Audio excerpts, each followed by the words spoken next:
Olá, graça e paz da parte do Senhor Jesus Cristo. Amém? Sejam muito bem-vindos. Você está no canal Beit Sefer, Escola Bíblica à Distância. Durante os 3 anos de ministério de Jesus, ou a sua vida pública, ele andou por diversas regiões. Seu ministério foi caracterizado principalmente pelo ensino e pelos milagres. As pessoas, na maioria das vezes, se aglomeravam ao redor dele para ouvi-lo, e as reações eram as mais diversas.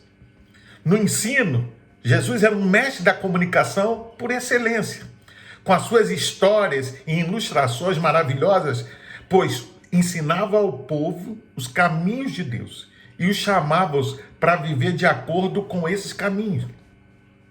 Isso causava nas pessoas diversas reações. Sua pedagogia tinha uma característica marcante, pois ao ensinar, ele recorria a histórias. Essas histórias, por sua vez, em grande maioria, eram parábolas. Na verdade, as parábolas usadas por Jesus normalmente usavam cenas cotidianas, conhecidas pelo povo, para explicar verdades espirituais. Uma parábola, que no grego significa comparação, nada mais é do que uma exposição de uma verdade espiritual, de uma lei ou de um princípio pertencente ao reino de Deus, por meio de descrição ou narrativa dos fatos, abrangendo o reino natural ou experiências humanas, apresentadas de tal maneira que iluminava verdades do reino espiritual. Mas por que Jesus usava esse método? Qual era a sua finalidade? Pois bem, a singularidade da parábola consistia em revelar verdades aos espirituais e, ao mesmo tempo, ocultá-la aos incrédulos. Este método de ensino obrigava aos ouvintes a pensar. Ele também ocultava a verdade a quem era muito obstinado ou não dava ouvidos para entender o seu ensino. Porém, a maioria das parábolas que Jesus proferiu tem um ponto central, pelo qual devemos ser cuidadosos em não ir além do que o mestre quis ensinar. No ensino de Jesus, cumpria-se o que foi dito pelo profeta Isaías em seu livro, no capítulo 6, versículo 9 e 10, que diz: Então disse ele, vai e dize a este povo, ouvis, de fato e não entendeis, e vede, em verdade, mas não percebeis. Engorda o coração deste povo e endurece-lhes os ouvidos e fecha-lhes os olhos. Não venham ele a ver com seus olhos e a ouvir com seus ouvidos e a entender com o seu coração e a converter-se e a ser sarado. Vamos ler a Bíblia em Marcos capítulo 4, versículos 3 ao 9. Vamos lá? Diz assim: Ouvi, eis que saiu o semeador a semear, e ao semear, uma parte caiu à beira do caminho, e vieram as aves e a comeram. Outra caiu em solo rochoso, onde a rocha era pouca, e logo nasceu, visto não ser profunda a terra. Saindo, porém, o sol a queimou, e porque não tinha raiz, secou-se. Outra parte caiu entre os espinhos, e os espinhos cresceram e sufocaram, e não deu fruto. Outra, enfim, caiu em boa terra, e deu fruto, que vingou e cresceu, produziu a 30, a 60 e a 100 por um. E acrescentou: quem tem ouvidos para ouvir, ouça. Na parábola do semeador, Jesus mostra de forma clara as diversas reações das pessoas quando são expostas à mensagem do Evangelho.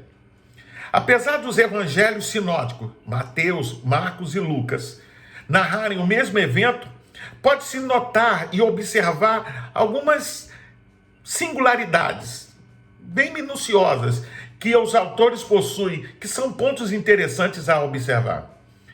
É importante destacar que no tempo de Jesus se plantava ou semeava utilizando as mãos. Os agricultores iam pelo terreno lançando punhados de semente que tiravam de grandes sacos que tinham pendurado nos ombros. As pequenas sementes não cresciam na ordem que crescem nos dias atuais, graças à maquinaria existente, que se usa para as plantar. Pelo contrário, por melhores e capazes que fossem os agricultores, não podia evitar que parte das sementes caísse em diversos lugares. Por exemplo, no caminho, entre as pedras, entre espinhos, e que fossem arrastadas pelo vento. De fato, os agricultores lançavam as sementes em abundância e esperavam que grande parte destas caísse em boa terra, assegurando assim uma boa colheita. Segundo a interpretação dada por Cristo nos evangelhos, na parábola do semeador, ele fala sobre o comportamento das pessoas, ou seja, a sua conversão e a frutificação espiritual. A partir da análise feita por Jesus, a conversão e a frutificação espiritual depende de como a pessoa se comporta ante a palavra de Deus. Veja o que Paulo nos diz: de sorte que a fé vem pelo ouvir e ouvir a palavra de Deus. Já Isaías diz: quem deu crédito à nossa pregação? Observa-se que aqui que a semente semeada é a palavra de Deus. O que semeia, semeia a palavra. Marcos 4,14, Lucas 8,11. Jesus, nesta parábola, descreve diversas reações ante a pregação da palavra. Aqui representada pela semeadura, ou seja, o ato de semear, ao lançar as sementes no solo. Na verdade, as pessoas escutam com os ouvidos, mas há uma forma mais profunda de ouvir. Sim, isso mesmo, com o coração. O que se torna necessário, então, para captar o sentido espiritual das palavras de Jesus. Na multidão, alguns procuravam alguma evidência contra ele. Outros estavam apenas curiosos. Mas não haviam aqueles que queriam aprender e crescer com os ensinos de Jesus. As palavras dele sempre foram dirigidas para aqueles que lhe buscavam com sinceridade. Deus se revela e revela a sua verdade aos que lhe desejam andar com ele e andar na sua palavra e querem vivê-la. Quando você fala de Deus, sem dúvida, muitos não entenderão, pois não estão preparados ou não querem ouvir. Por isso, devemos ser pacientes e aproveitar cada oportunidade para falar a verdade de Deus ou a sua palavra.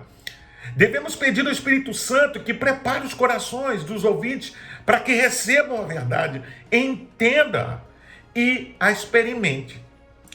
Observa-se também que na parábola, Jesus não aborda sobre a prévia preparação do solo.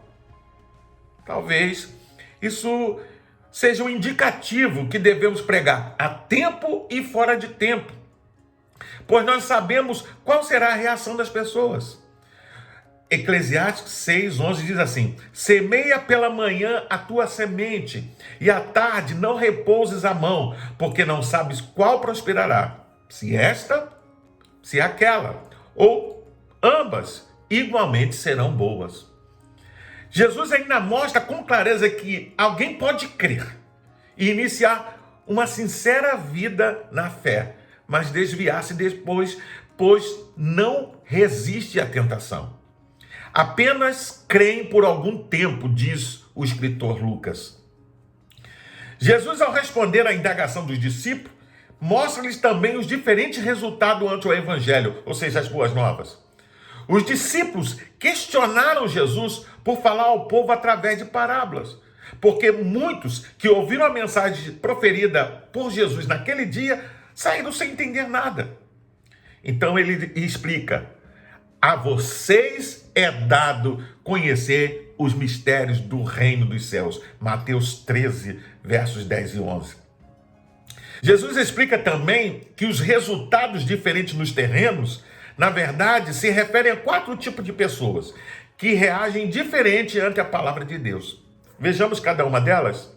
Por exemplo, ao pé do caminho, são pessoas que ouvem, mas não entendem, sejam por algum motivo: má vontade, incredulidade, desprezo, desdém com a palavra. Os do caminho, neles estão inseridos muitos líderes religiosos que negaram-se a acreditar na mensagem de Deus. Em Pedregais, são pessoas que receberam com alegria, mas não possuem raiz. E com a chegada da perseguição por causa da palavra, acabam por se desviar. Aqueles que estão sob a pedra são como as multidões que seguiam a Jesus, confiavam em Deus ou diziam confiar em Deus, mas não faziam nada para prová-los. Entre espinhos são aqueles que ouvem a palavra, mas os cuidados desta vida e a sedução das riquezas sufocam a palavra e ela fica infrutífera. Lucas diz: não dão fruto com perfeição. Os que estão entre os espinhos são as pessoas dominadas pelo materialismo. As rotinas diárias carregam-se dessas coisas. As preocupações mundanas, a falsa sensação de segurança que é produzida pela prosperidade e o desejo pelas coisas infestaram aos discípulos do primeiro século, tal como fazem hoje. Uma vida cheia de busca materiais nos deixam surdos ante a palavra de Deus. Por isso devemos nos manter firmes, a fim de sempre ouvir a voz de Deus. Em boa terra são aqueles que ouviram e creram na palavra e dão fruto com paciência e perseverança. Os de boa terra, em contraste com os outros grupos, seguem sem ter em conta o custo.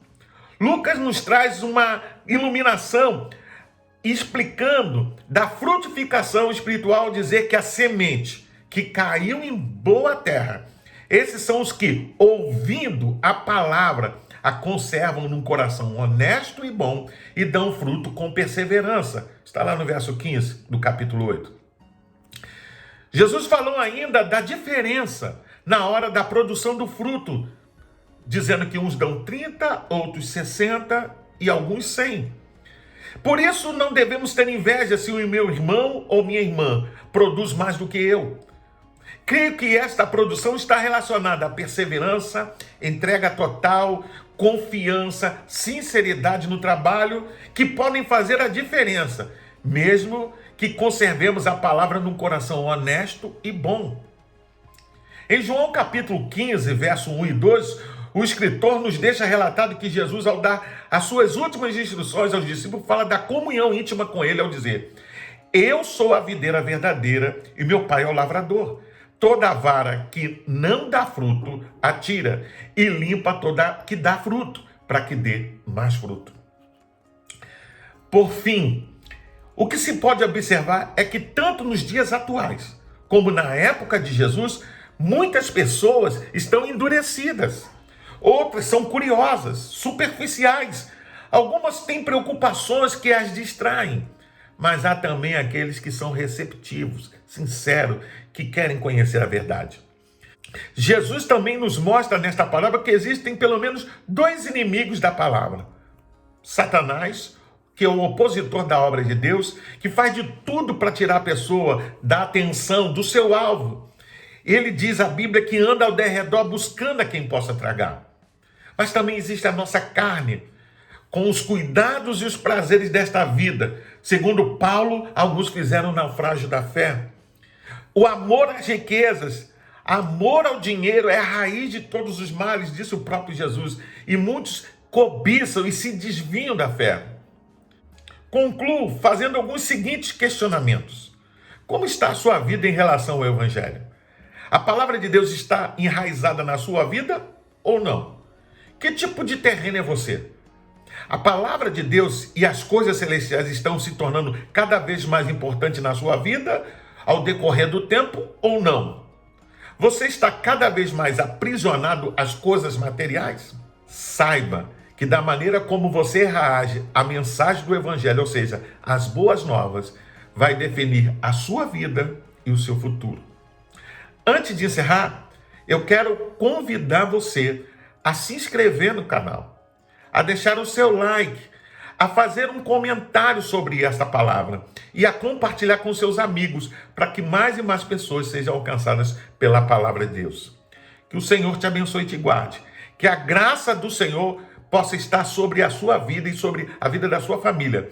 E que você possa dar ouvidos à mensagem transformadora do Evangelho. Deus te abençoe. Fique na paz.